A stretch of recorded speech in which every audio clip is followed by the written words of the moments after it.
afternoon, good morning, good evening. Anywhere you are watching Wytv, you're welcome to another edition of Trends where we talk about trending news all around. My name is Ahmed Abbas Olatunji, but you can call me Sidon J Omoyagba, the only Idon on Wisdom Yard Television. The sponsor for this show is still Nokba Abbas, and you can as well be one of our sponsors. You can call the number on the screen, or you can send us a DM, and we'll get back to you as soon as possible. Don't forget that you should tell your friend to tell your friend that Sidon J is online to take you on a journey of trending news. All right, the first trending news here on my list is about the Chairman of EFCC, Olukayode, yes, say something to the NYSC members in Kano, where he was told to, make a speech to the core members. And I love what he said, to the core members, because I thought he's going to talk from the angle of, trying to let them believe that there is no much job in Nigeria, like there is unemployment everywhere, and once they are done with their NYSC, they should have it in mind that what they are going there to do is just to look for a way to be creative and be able to create their own means of living in the society or in Nigeria as a whole. So they should not be having it in mind that they want to start taking their certificates up and down, to different companies looking out for jobs, because people that are even in the companies are looking for a way to live because they can't cope with the current situation in Nigeria. But then Olukoyede, who is the chairman of EFCC, didn't even talk about that. What he was trying to tell these core members is to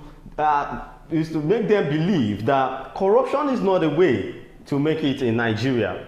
All the youth have it in mind that the only way they can make it in Nigeria is to be corrupted. And this is why the chairman of the EFCC, Olukoyede, made it known to the core members in Kano that what I'm trying to let you guys know is the way to success is not by defrauding or by going on any act of criminality, just doing anything that is corrupted, that is not abiding with the law, being laid down in Nigeria. So now he's talking from the angle of Yahoo, you understand? So he's trying to let the core members know that there is no reason for you to have anything like you want to start doing fraud, because you already have it in mind that after NYSC is for you to look for a job, and there is no job in Nigeria. So the next thing you are going to have in mind is to start, doing fraudulent, different kind of fraudulent acts, involving yourself, and at the end of the day, EFCC will still come and pack you, and that is what he was trying to say. Like, after wasting all these years in school trying to look for a way to be a graduate, and at the end of the day, you start doing fraud, and EFCC will just come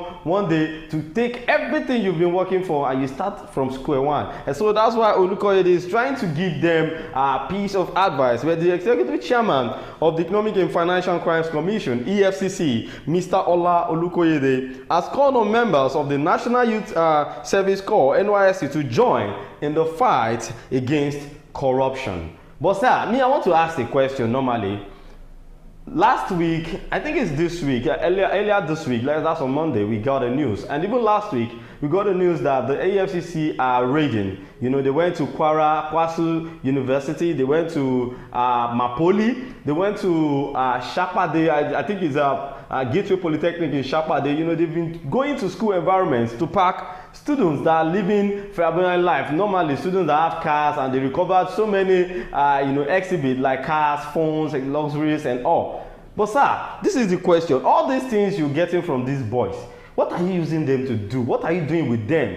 Are you selling them, or you just putting them somewhere for the properties to just be a wasted or what exactly are you doing with all these things you are collecting from these guys? Because at the end of the day, most of these guys that you are arresting, they will still get out of your custody by bail. It's not like they are going to, some of them, they are being arraigned to court, maybe give them, put them in prison for like 2 years, 6 months, 1 year. But then, what of their gadgets, their properties that you are getting from them, the exhibits? What are you doing with them? Some people said EFCC is selling it and putting the money back in the pocket of the government. Some said, no, they are the one using it. Some said they are doing this, they are doing that. But sir, I need you to answer this question. If you can come across this video, that is the chairman of the EFCC, because we need to know. Because most of the things you get from these guys are luxuries, cars, laptops, phones. Where are they? That's the question. Well, let's move on. But me, I will just urge Nigerians, most especially the youth and the youth corpers, at least let's come together to fight corruption for real. Because if we don't do that, we say we are the leaders of tomorrow. Now we are getting there to becoming a leader. And what are we supposed to do when we get to be a leader? Is it this kind of lifestyle we've been living? That's what we continue living. It will not be okay like that for this country. So that's why I look at this, trying to let you know that take your mind off being corrupted before you make it, because everybody thinks the only way to make it to success is by you doing things that is not going with the law of a country. So that means you want to be in a fraudulent act before you could get to the top. That's not right. So people should have it in mind that I want to make it in a legit way. Well, let's move on to the next one. There was a chaos at Benin Asaba Expressway by Ugomo Junction on Wednesday evening. So what happened? It was said that some guys, some Benin boys, Edo boys now, the way they do, the fights happen normally. So after some minutes, police came around to arrest those guys that started the fight. And during the process of, coming into the neighborhood to arrest those guys, so these guys, they fled. So the only thing police could do is to start spraying those guys, like spray bullet, don't be smart, like spray bullet. Before you know it, this man went out to send money to his wife in the village, just 4,000 naira. And during the gunshots, he wanted to run for his life, so he just ran off the stray bullet, and that's how he lost his life.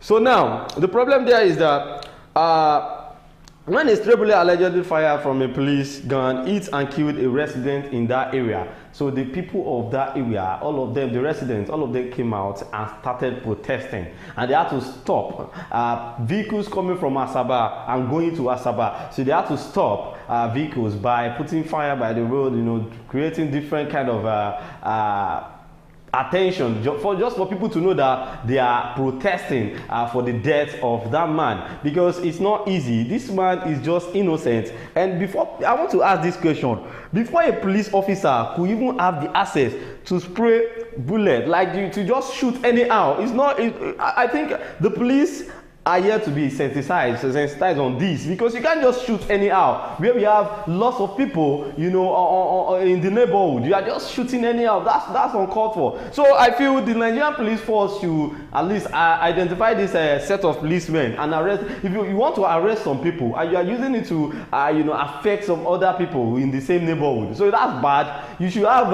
tactics in the way you operate, the way you carry out your operations, not like using your own to disturb the community. So now, the yet to be identified victim was said to have been hit by the stray bullet in front of the house of a POS operator, where he wanted to send 4,000 naira to his wife that stays in the village, and that's how he ended his life in the city, while the wife and the children is in the village.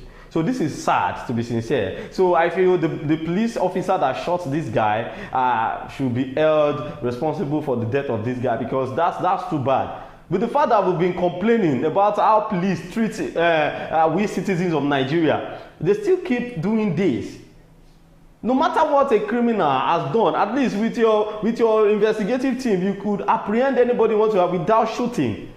Shooting is not the best way, and you are shooting. You are not even shooting in the bush. You are not shooting in the forest. You are shooting in a city where people are many. You know that, I don't know, by some policemen. And I heard from someone that these police officers, they do buy their bullets. Like they buy a 3K. I don't know if it's a rumor or if it's real. Maybe because of that, they feel they can just shoot. It's just 3K now. If I shoot this one out, I'll buy another one.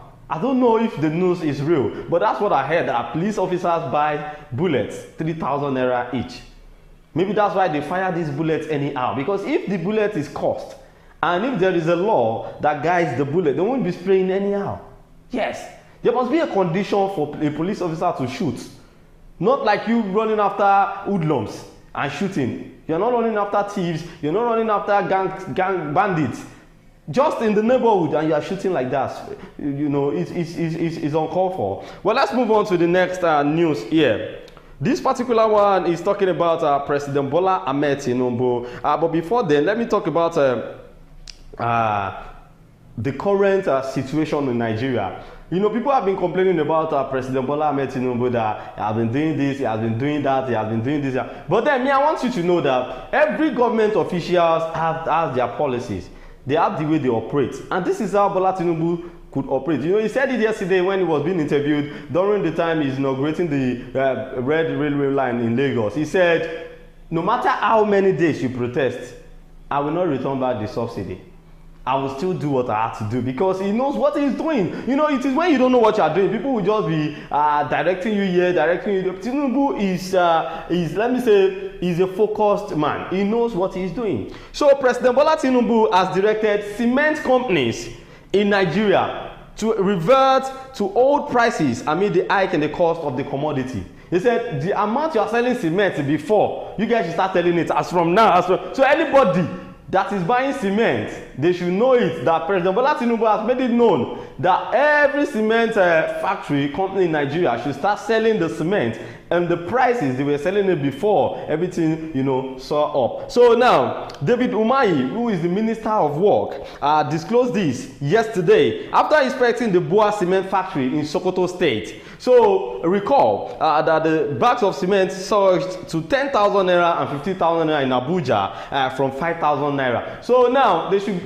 President Bola Tinubu said, start selling the price of cement the way it is before I became the president of Nigeria. So don't say I'm the one. It was when I came, the whole thing changed. So President Bola Tinubu has already made it known through the Minister for Works, David Umahi, that every cement price, every cement company in Nigeria, talking about Bua, Dangote, Lafarge, they should start selling cement in old prices. So don't tell us that Tinubu did not try, or Tinubu is not trying. You know, it's not like I'm backing President Tinubu, but I know that this man has a vision. Yes. So every other person that is selling cement, you go back to your old price. If now 5K, now 4,000 na they sell am. Mona start to sell am like that, because I don't know the reason why we're buying one bag of cement in Nigeria, 15,000 naira, 10,000 naira. What will happen? All the resources in making cement have been seen in Nigeria here. It's not like they are importing anything. So tell me the reason why you will be taking the price to like 15K, 10K. But now thank God that the president has said it, and the Minister for Work affirmed it that okay, as from today, it's not even today, they said it yesterday, but then as from now, you guys should start selling the cement in the old price. There is no wahala on that. Yes, let us make Nigeria a better place for every one of us to stay. Because I've been thinking that if cement was 15,000, I don't want people like us now, we never even buy land. How do we build house? Even the price itself will not make you think of building house. But thank God that at least we have a reasonable president that is trying to work hand in hand with the ministers and making sure that life is better for Nigerians. So he said we should be calm, and we will be calm. We are expecting, because the fact that we are seeing this now does not mean that it is permanent. Yes, the hardship is much, but then I believe that things will turn around. Yes. Well, let's talk about the last one. This one is all about sport. And this particular one is talking about Pogba. Yes, Paul Pogba. Yeah, France national football team manager Didier Deschamps. So he expressed his sadness following Paul Pogba's 4-year doping ban on Thursday, which was yesterday. You know, Pogba was being banned 4 years from football. Any competition, Pogba not fit play, even for team and in country, you know, anywhere. Pogba is being banned. And what happened? Pogba was given sanction after testing positive for a banned substance in August of last year, having been suspended since 11th of September. So the Juventus midfielder has denied the allegation and has stated that he will appeal to the court of arbitration for sport. So Pogba is open to appeal. But then, even you know, Pogba is not just a human being to me. If Pogba is on the pitch, Pogba is just like the likes of Osimhen, Didier Drogba. But you know, his way, Pogba know they smile for football when he's playing. Like, he's always determined. Maybe that's the reason why they had to take Osimhen for doping test when we were playing AFCON, that Osimhen is on drug. But thank God, the doping test it came out negatively. It's not positive, because Osimhen is just a strong man right from time. Person wey don dey run for inside the hold up for Lagos, they sell pure water. I think say no go strong. But in Pogba's case, they said Pogba is just like that naturally too. But then the doping test made it know that it is possible that he's taking some substances before coming on the pitch. But Pogba said, no, I will go to the court of appeal. I go appeal on this one because I'm not guilty. Well, this is where we are going to be ending it on the show today. Don't forget to follow us on all our social media platforms, on TikTok, YouTube, Instagram, Facebook at Wisdom Yard Online TV. My name is Ahmed Abbas Olatuju, but you can call me Sidon J. Thank you so much for staying tuned. I'll see you guys next time. Be good and enjoy the rest of your weekend. Bye for now.